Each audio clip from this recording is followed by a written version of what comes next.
descubre la fascinante historia de los tres hijos de Noé, Sem, Cam y Jafé, y cómo estos hombres realmente moldearon toda la humanidad después del diluvio.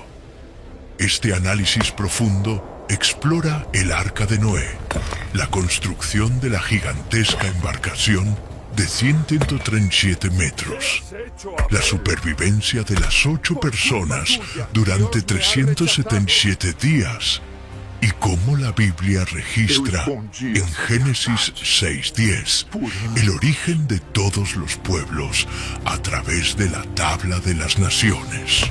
Entiende la verdad detrás del monte Ararat, la dispersión lingüística en Babel, y cómo las 3 linajes, pueblos semitas, hebreos, árabes, camitas, africanos, egipcios y jafetitas, europeos, asiáticos, se extendieron por el mundo antiguo.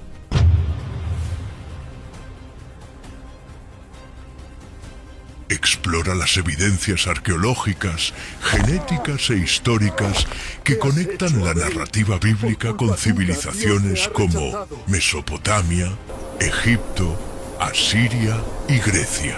Un viaje épico entre fe y ciencia, revelando cómo Noé y sus hijos reiniciaron la humanidad.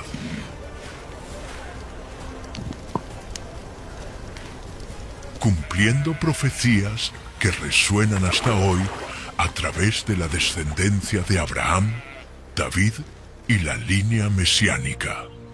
La verdadera historia del diluvio universal y el reinicio de la raza humana.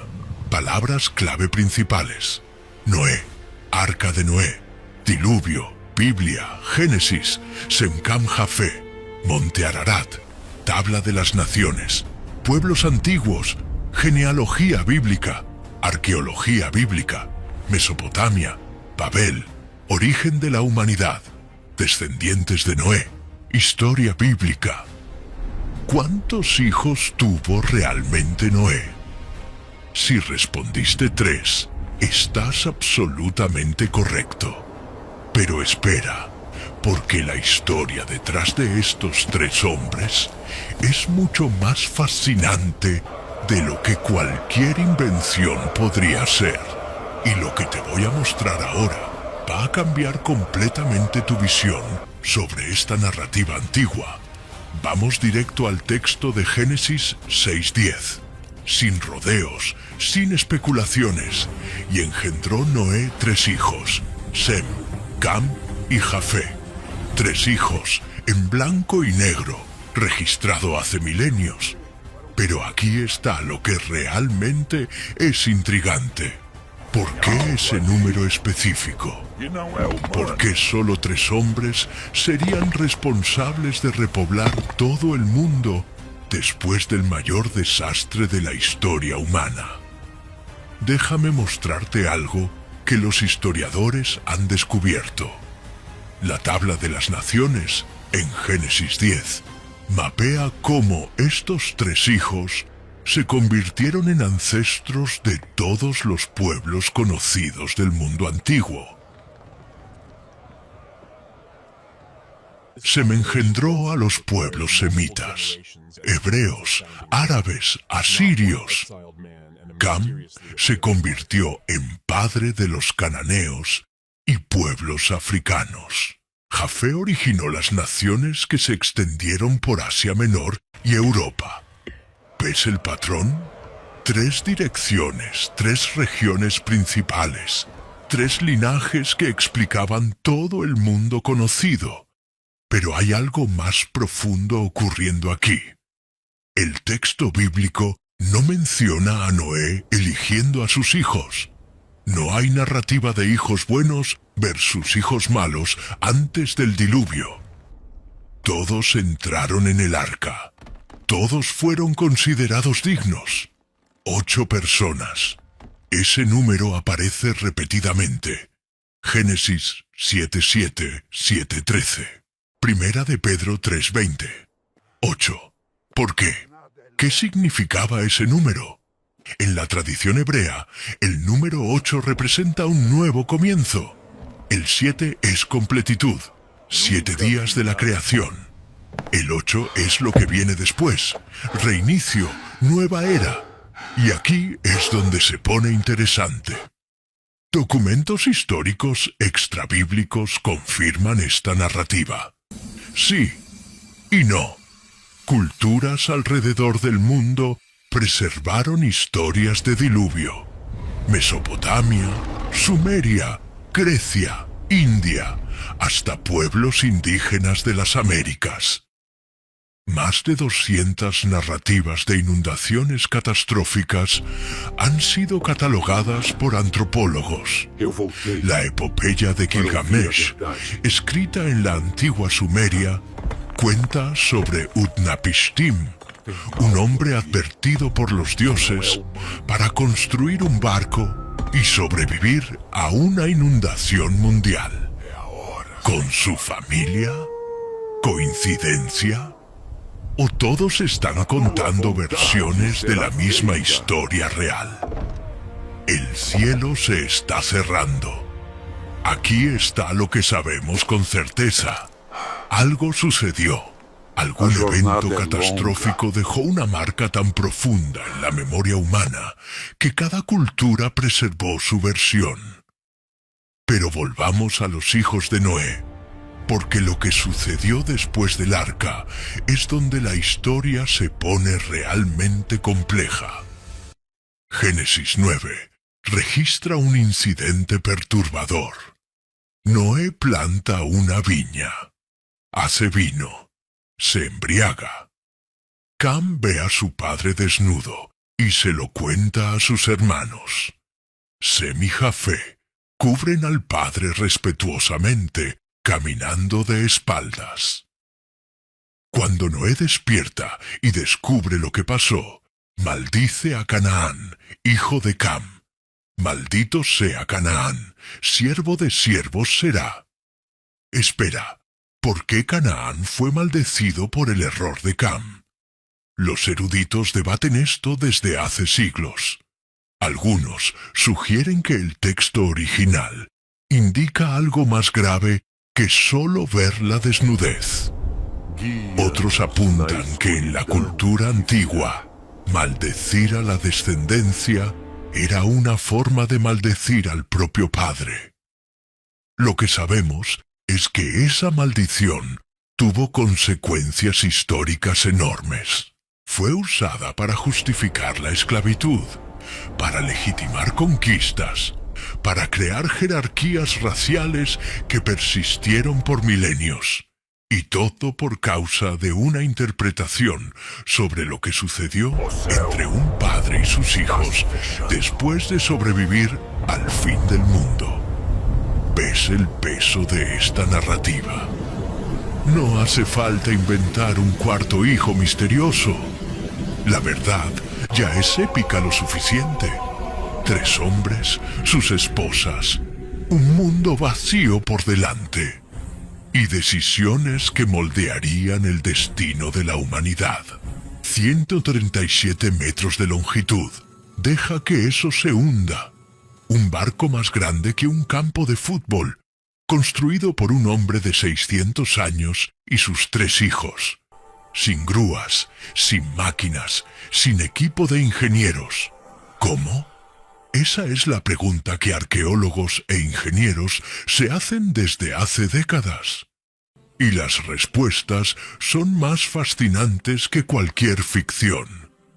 Primero, vamos a los hechos técnicos registrados en Génesis 6, 14, 16. Hazte un arca de madera de gofer. Harás compartimentos en el arca y la revestirás de betún por dentro y por fuera.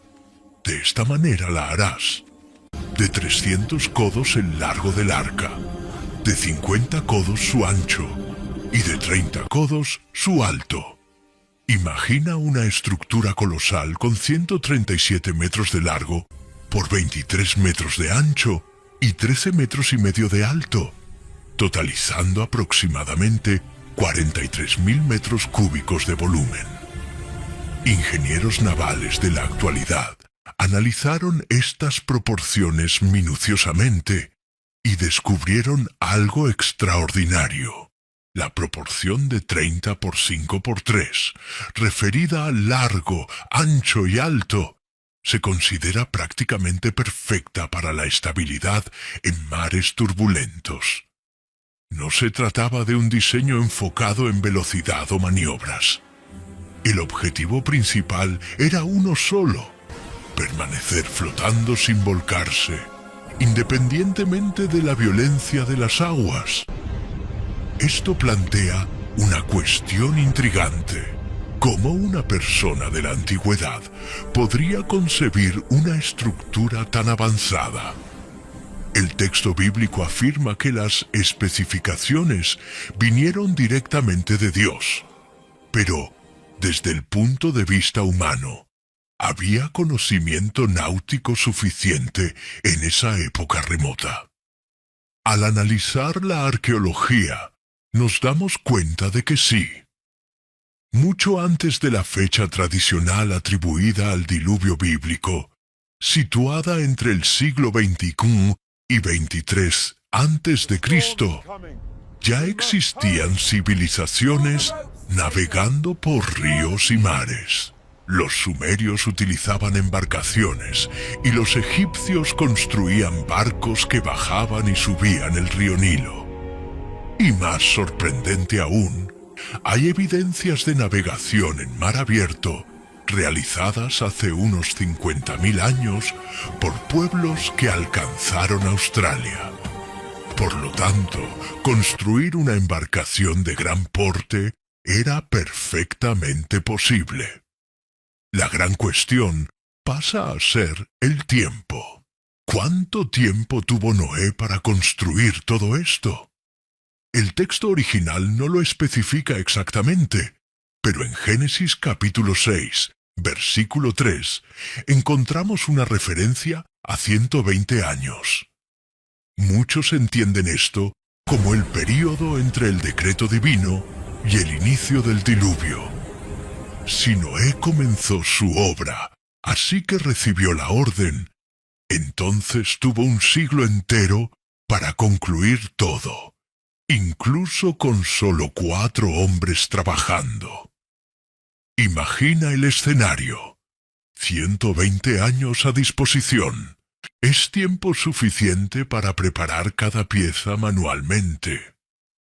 Cortar troncos, secar, tratar, moldear tablas con herramientas rudimentarias y aplicar capas de betún hasta garantizar la impermeabilización total de la madera. Pero surge otra pregunta crucial. ¿De dónde vino el betún? El betún no es más que un tipo de asfalto natural, y en la región de Mesopotamia, lugar en que tradicionalmente se sitúa la historia de Noé, existen depósitos naturales abundantes de ese material, el mismo usado milenios después en la construcción de las grandes ciudades de Babilonia. Otra cuestión recurrente es la madera de gofer, mencionada en el relato. No se sabe exactamente qué árbol es ese. Algunas traducciones apuntan al ciprés, mientras que otras indican que el término se refiere a cualquier madera resinosa, ideal para repeler el agua y resistir la pudrición.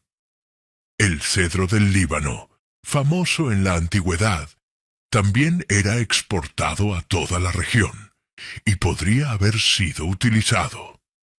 Todo esto demuestra que la construcción del arca era posible, tanto en términos técnicos como logísticos. Pero surge un dilema intrigante. ¿Por qué nadie ayudó?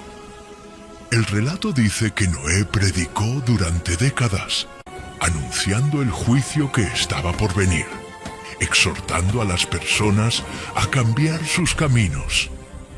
Una obra de esa escala sería imposible de esconder. Sin embargo, fue ridiculizado, Y hay quienes dicen que en aquellos días ni siquiera llovía. Solo existían nieblas y rocíos que regaban la tierra. Pero eso es interpretativo. Lo que el texto afirma con claridad es que la tierra estaba corrompida y llena de violencia. Una sociedad que se había desviado totalmente del propósito divino. Y cuando estudiamos otras narrativas de diluvio alrededor del mundo, observamos un patrón repetido. En la epopeya de Gilgamesh, los dioses deciden destruir a la humanidad porque se volvió demasiado ruidosa y perturbaba su descanso. En la historia griega de Deucalión, Zeus envía el diluvio porque los hombres de la Edad del Bronce se volvieron violentos e impíos. En la tradición hindú, Manu es alertado de que un gran diluvio vendrá a destruir todo por causa de la corrupción humana. En cada versión, la narrativa sigue un mismo flujo. La humanidad se desvía, el aviso es ignorado, la destrucción es enviada y sobreviven solo los justos. El relato de Noé está inserto en este contexto universal de alerta moral y juicio sobre la decadencia. Es más que una historia sobre un arca. Es un espejo de los ciclos humanos y un recordatorio de que, siempre que la corrupción se extienda, la ruina no tarda en llegar. Pero volviendo a la construcción, ¿había realmente tecnología suficiente en la era prediluviana? Te vas a sorprender con la respuesta. Göbekli Tepe, en la actual Turquía, data de aproximadamente 9501 a.C. Pilares de piedra de 20 toneladas, tallados complejos, organización astronómica. Esto es 7000 años antes de las pirámides. Ingenieros modernos llaman a esto bulkheads, divisorias que agregan fuerza estructural. Evitan que el casco se flexione demasiado. Distribuyen el peso de manera uniforme. Noé conocía este principio, o fue instruido divinamente. Ambas cosas son posibles. Y aquí está la verdad que muchos no quieren aceptar. La fe y el conocimiento práctico no son opuestos. Noé podría ser un hombre de fe y un constructor hábil. Las instrucciones divinas podrían incluir conocimiento de ingeniería. Milagro y método pueden coexistir. Y esto nos lleva a la cuestión más intrigante. ¿Qué pasó durante la construcción? ¿Cómo era la vida de esas 4 familias durante 12 décadas de trabajo? El texto es silencioso, pero podemos inferir tensión, dudas, momentos de desánimo cuando nada pasaba y el proyecto parecía una locura. Imagina a Sem, Cam o Jafé, jóvenes al principio, envejeciendo mientras construían algo que nunca había sido probado, para un evento que nunca había ocurrido. La fe que esto requirió era monumental. Y cuando finalmente estuvo listo, cuando se aplicó la última capa de betún, cuando se encajó la última viga, entonces empezó a llover. Y lo que pasó después cambiaría no solo sus vidas, sino el destino de toda especie en la Tierra.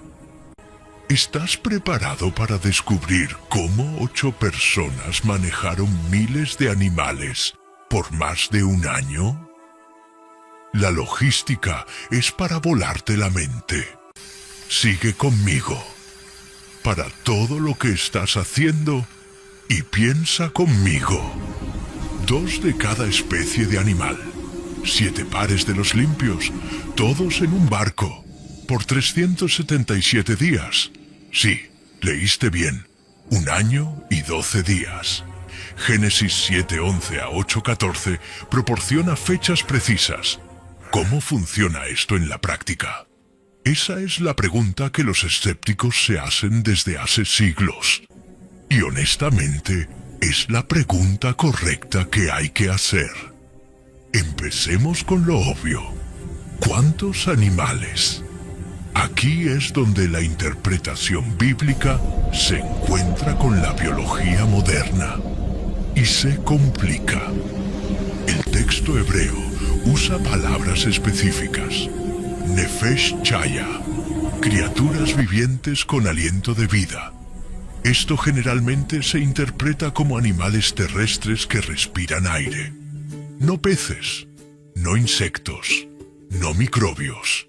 Identifica aproximadamente 6.000 géneros de animales terrestres.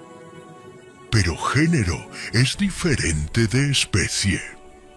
Y aquí es donde los defensores del arca hacen un argumento interesante. Tal vez Noé no trajo cada especie. Tal vez trajo tipos básicos. Baramin en hebreo, que después se diversificaron. Ejemplo, un par de caninos podría originar lobos, perros domésticos, zorros, coyotes. Un par de felinos podría originar leones, tigres, gatos domésticos. Lógicamente, variación dentro de tipos. Sí, completamente. La llamamos microevolución o variación intraespecífica. Macroevolución, un tipo convirtiéndose en un tipo completamente diferente. Eso es un debate aparte. Pero variación dentro de tipos, observable y documentada. Si aplicamos este modelo, el número de animales cae drásticamente. De millones a quizás de 6.000 a 20.000 animales individuales. Todavía es mucho, pero ahora matemáticamente posible. Volumen del arca, 43.000 metros cúbicos. Aproximadamente 9.000 metros cuadrados. 3 pisos. Si cada animal necesita 1 metro cuadrado, y la mayoría necesita menos, tienes espacio para 27.000 animales. Con sobra. Pero espera, ¿y los dinosaurios? Ah, la pregunta que todos hacen. Y la respuesta es más simple de lo que piensan.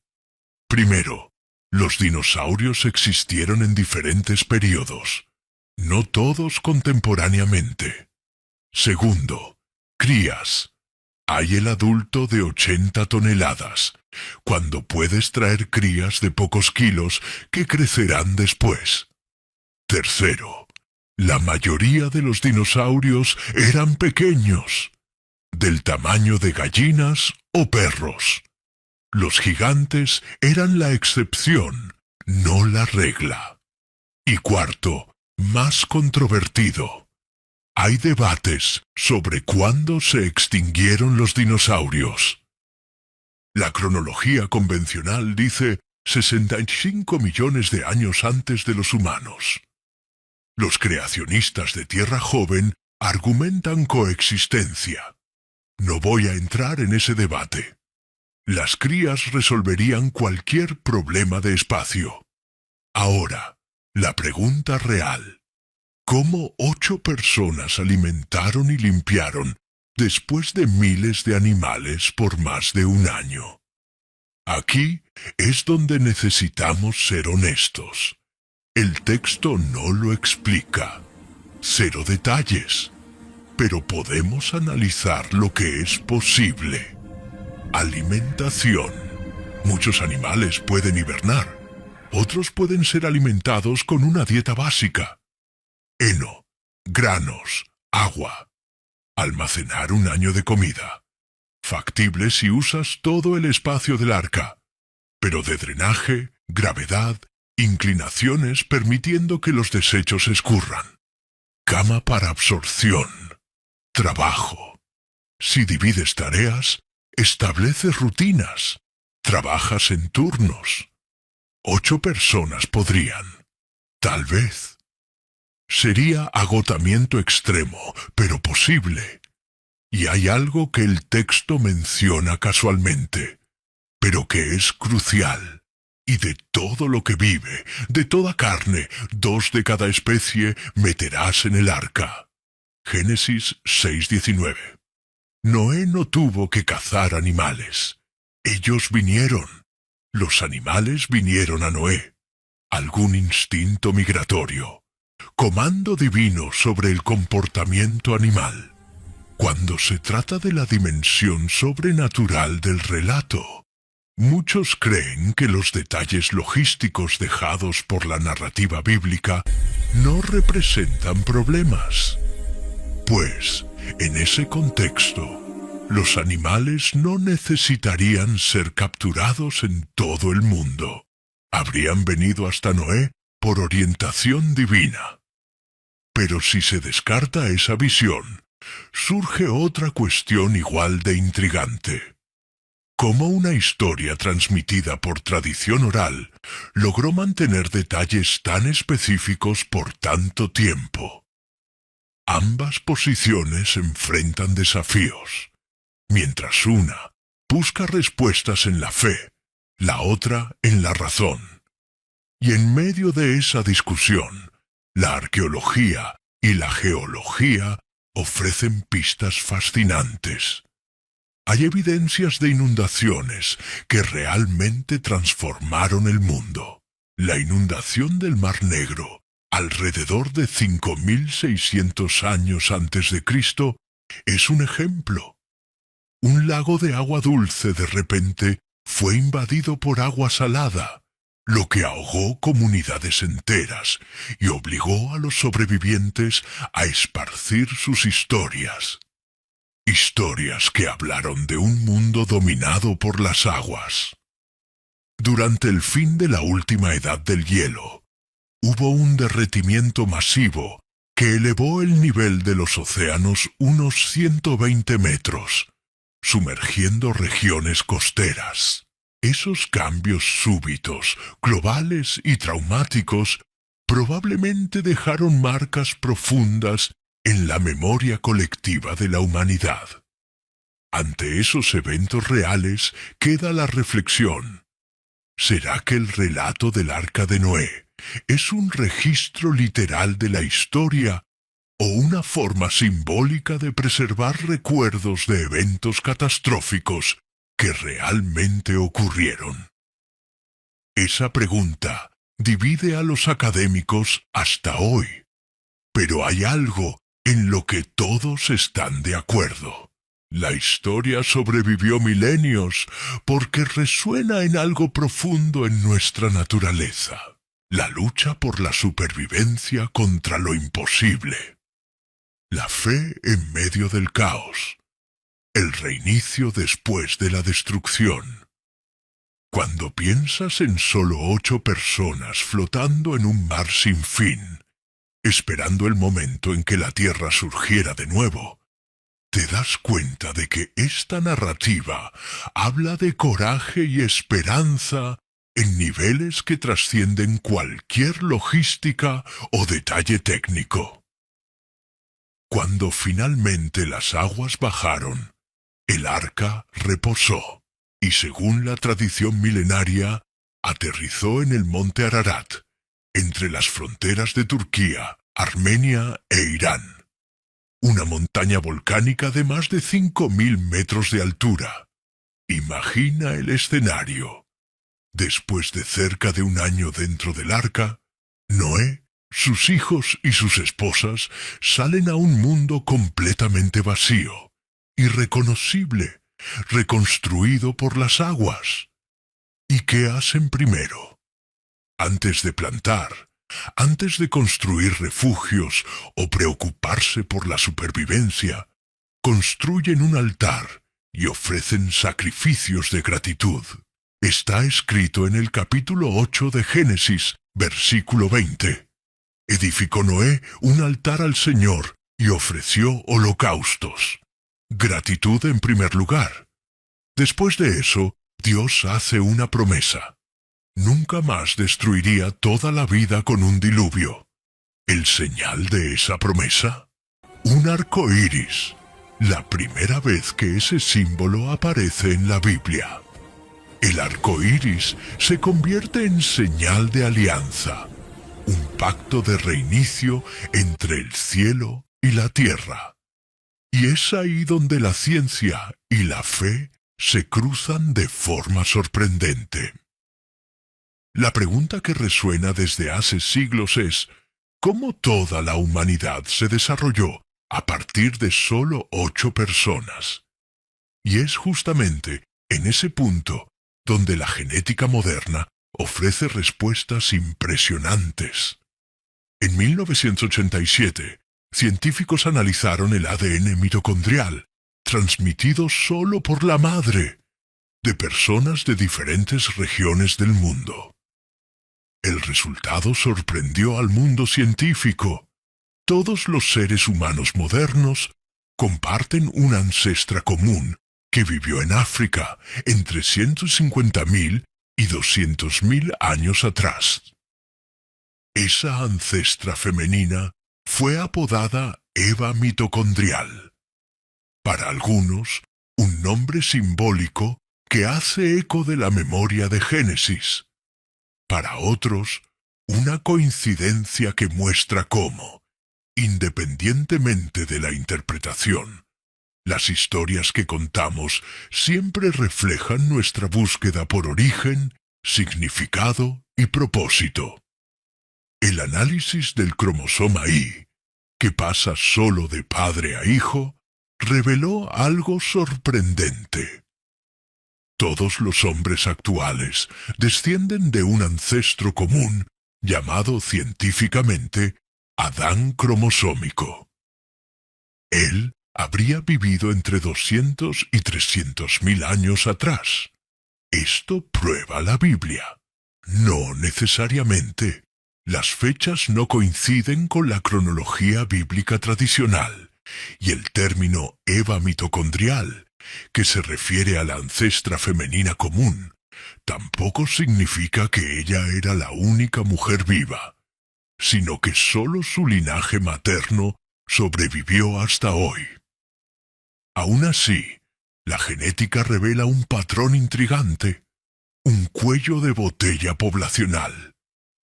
Hubo momentos en que la humanidad casi desapareció, y después se recuperó.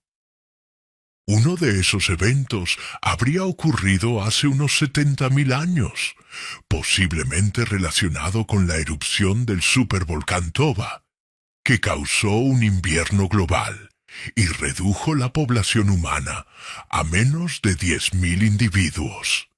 Entonces sí, la ciencia confirma que la humanidad pasó por una crisis profunda y después repobló el planeta. Y es en ese punto que el capítulo 10 de Génesis, la famosa tabla de las naciones, gana importancia. Ahí vemos cómo los 3 hijos de Noé se convirtieron en los ancestros de los pueblos antiguos.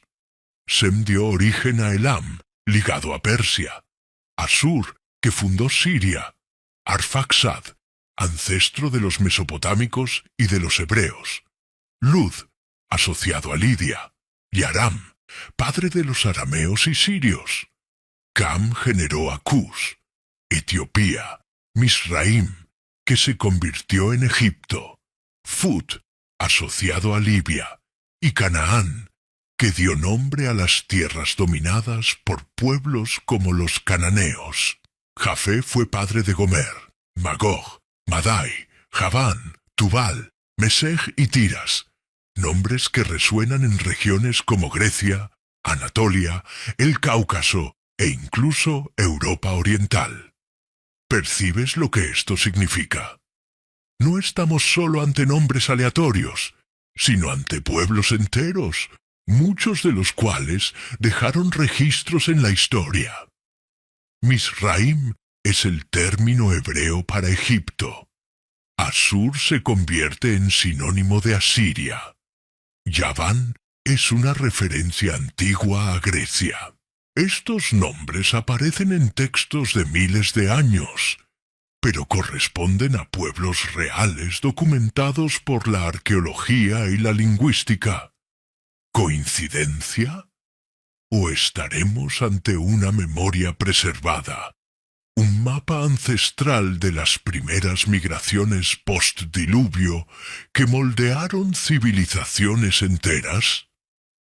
Algunos eruditos afirman que esta lista puede ser una de las genealogías más antiguas del mundo, funcionando como un retrato del inicio de la humanidad organizada en naciones.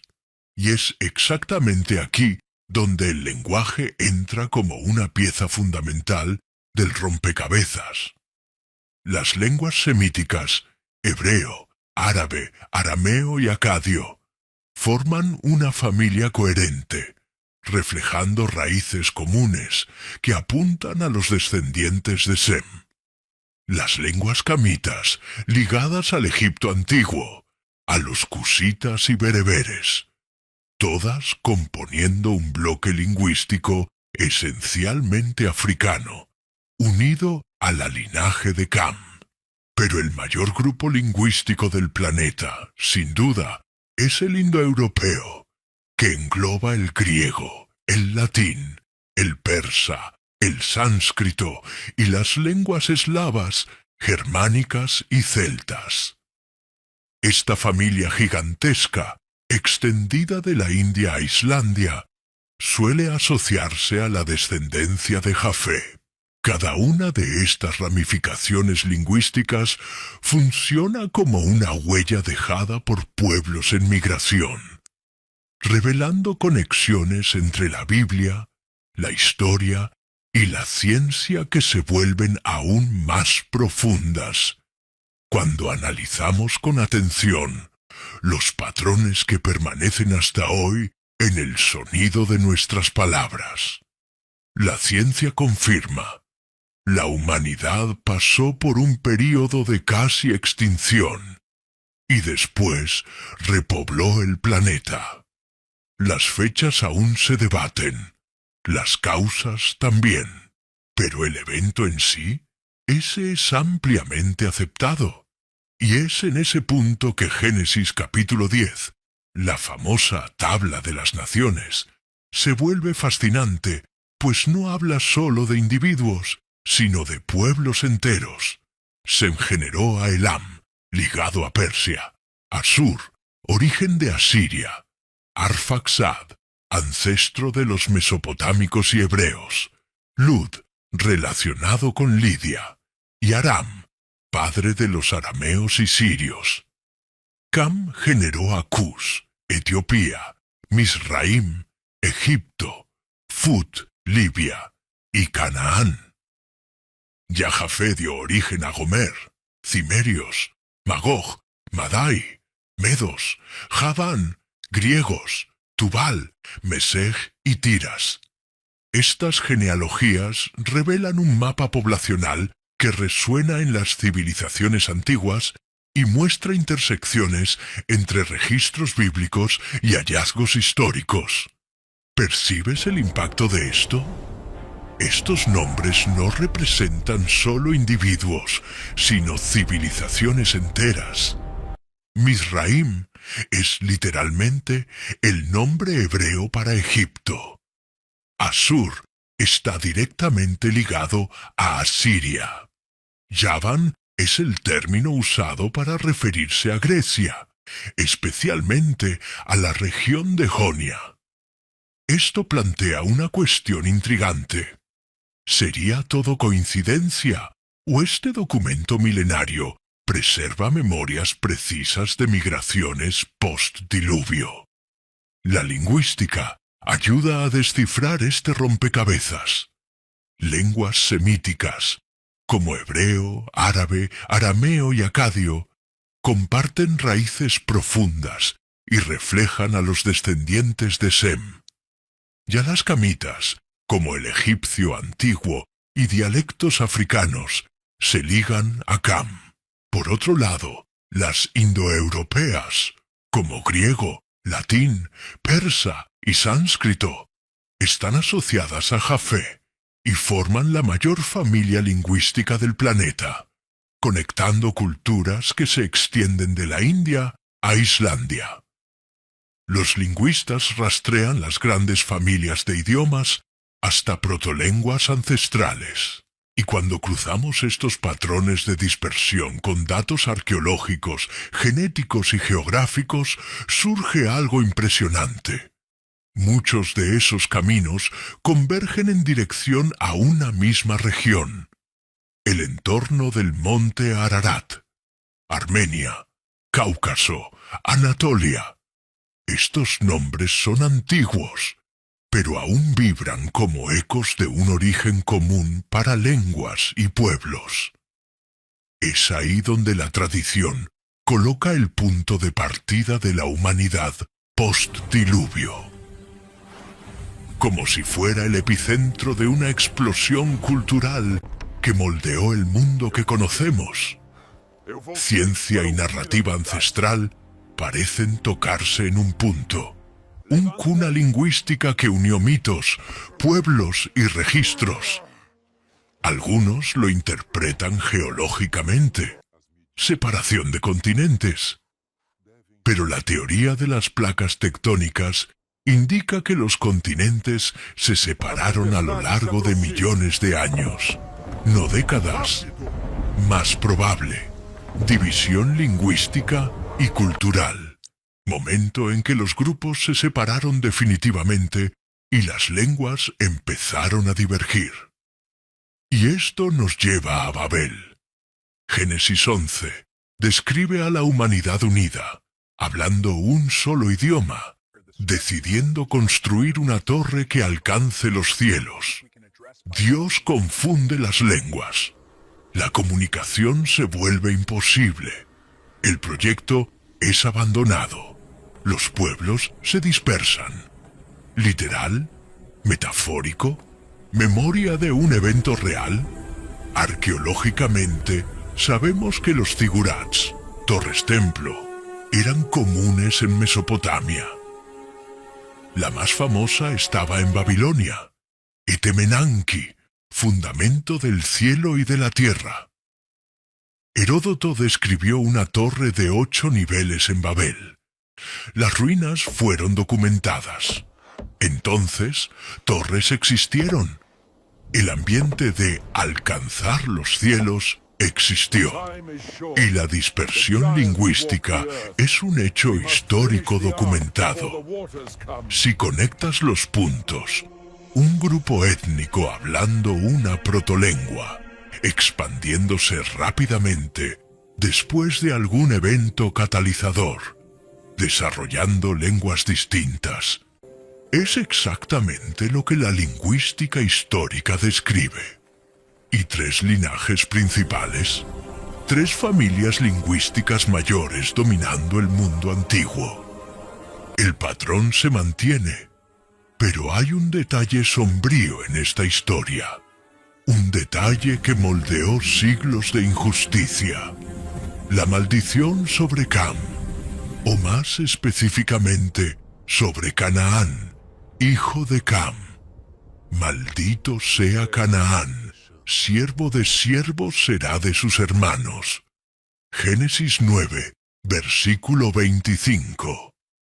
Esta maldición fue distorsionada, usada para justificar la esclavitud, el racismo, atrocidades. Durante siglos, teólogos erróneamente asociaron a los descendientes de Cam con africanos y usaron este pasaje para legitimar el tráfico de esclavos. Esto es un abuso grotesco del texto. ¿Por qué? 1. La maldición fue sobre Canaán, no sobre Cam entero. 2. Los cananeos eran pueblos del Oriente Medio, no de África. 3.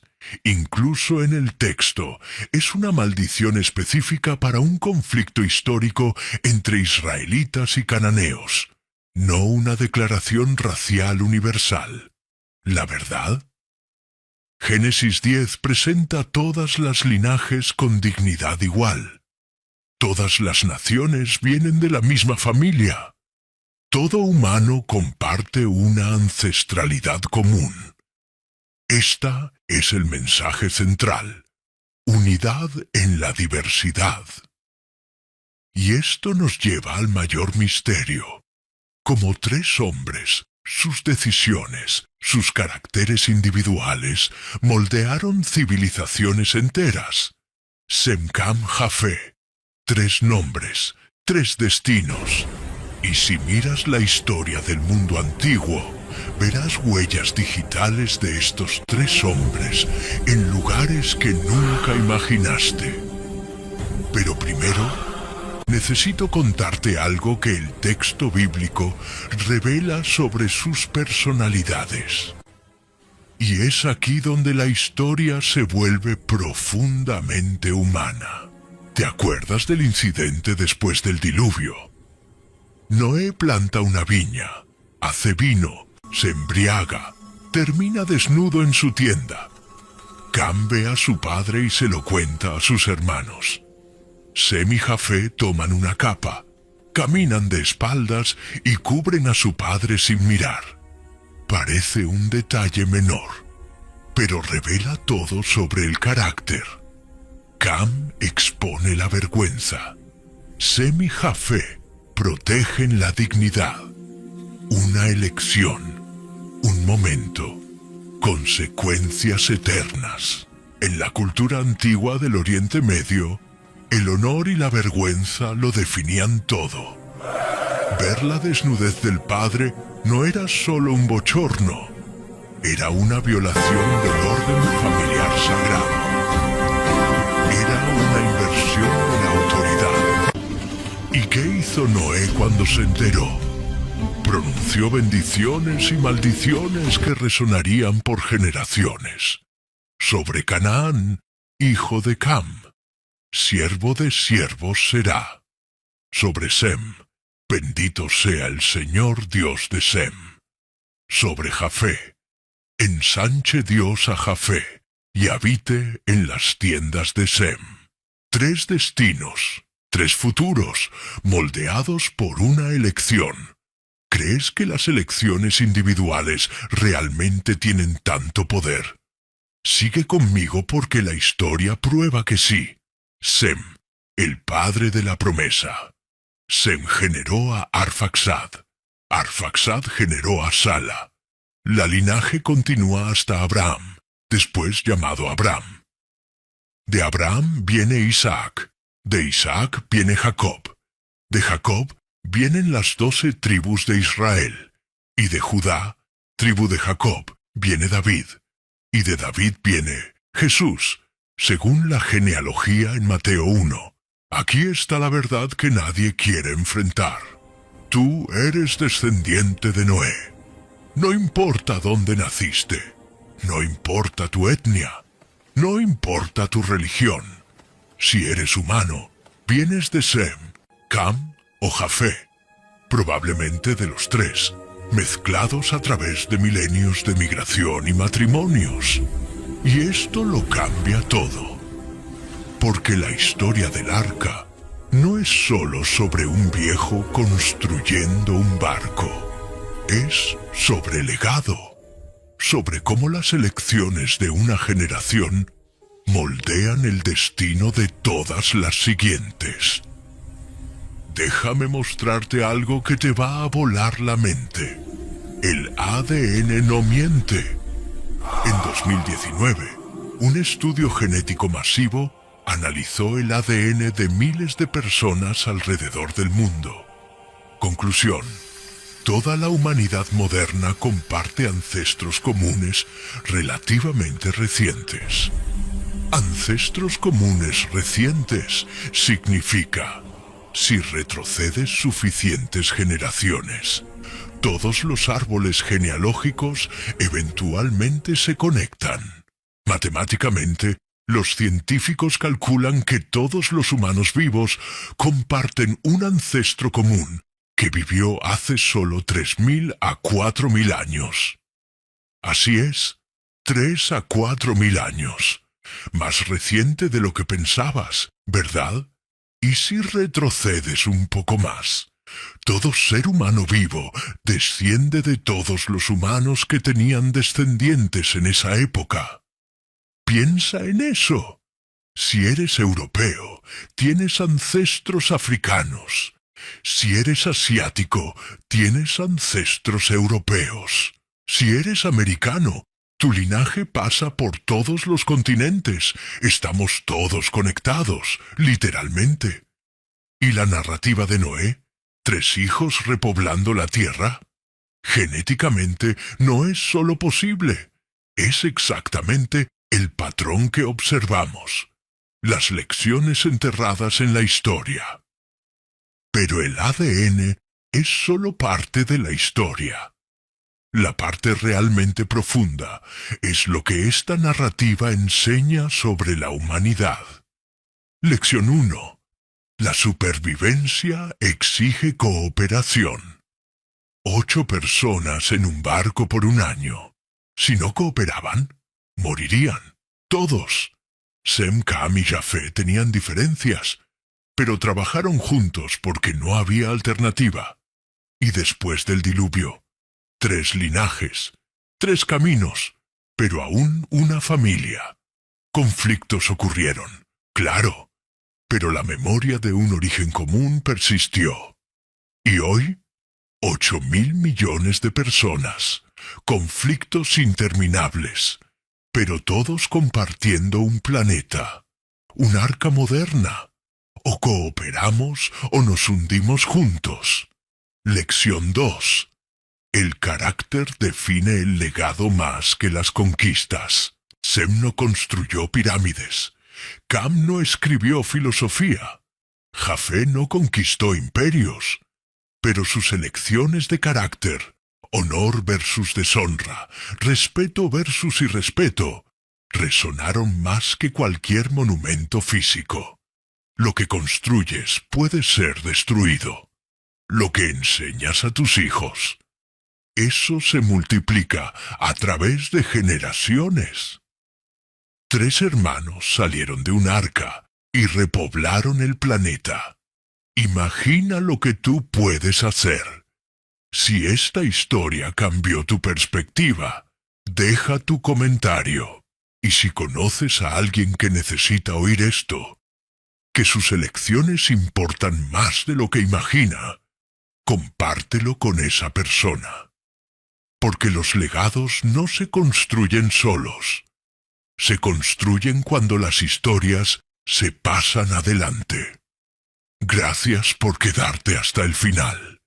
Tú eres parte de un legado de 4.000 años de personas que eligieron escuchar, aprender y construir. Ahora ve y construye tu arca.